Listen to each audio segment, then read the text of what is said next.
Good afternoon. So if you ever wonder why people love traveling so much, it's no wonder, because the world is an amazing place.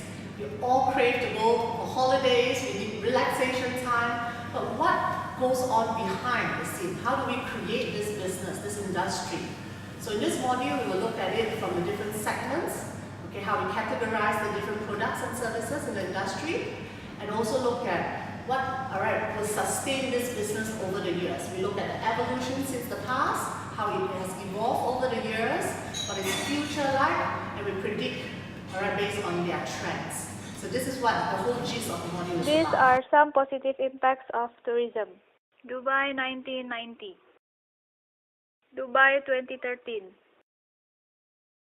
Shanghai 1990, Shanghai 2013. Even in Malaysia, we have a good example on how tourism affects the country.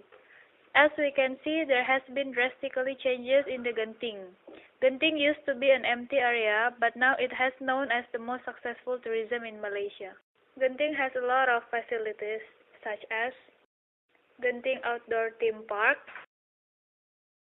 Genting Indoor Theme Park, Genting Casino, and many more. But there are also some of negative impacts, such as traffic jam, litter everywhere, and many more.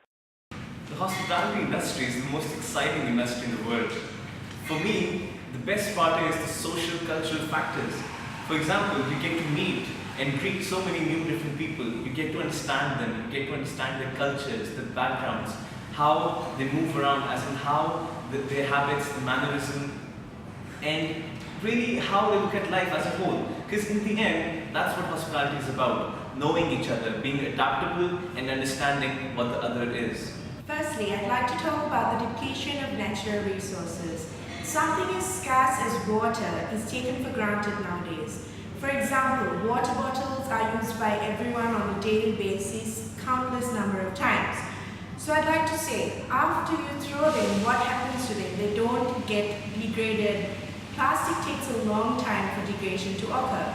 So this leads to a vicious and continuous cycle of depletion of land and of our environment. And therefore, we as future general managers, we need to take an initiative and raise awareness of what exactly is happening in the world and the environmental issues that our world is currently facing in order to be successful.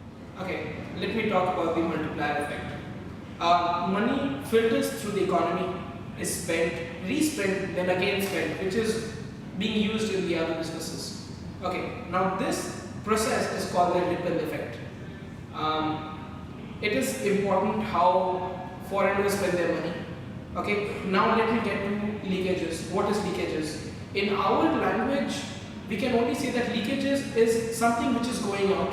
The flow is an outflow, and no one likes that. In a business, we would prefer more of an inflow rather than an outflow. Let me give you a great example. Let me talk about expatriates. For example, an Indian who's working in the US. He's earning, he gets his monthly salary, but the thing what he does is he sends it back to his country, to his family. So that's a kind of a leakage because the money is flowing out of the economy. Controlling these leakages is a very important factor because economy has to grow, not just remain stable, not flow down, but it has to grow. So it is important for us to make sure we capture those points where leakages are happening. Last example, when we are doing exports, we are getting the money in. But when we are doing imports, our money is going, which is called the outflow. So controlling those imports is a very crucial thing. Thank you. Welcome on board. Please join us.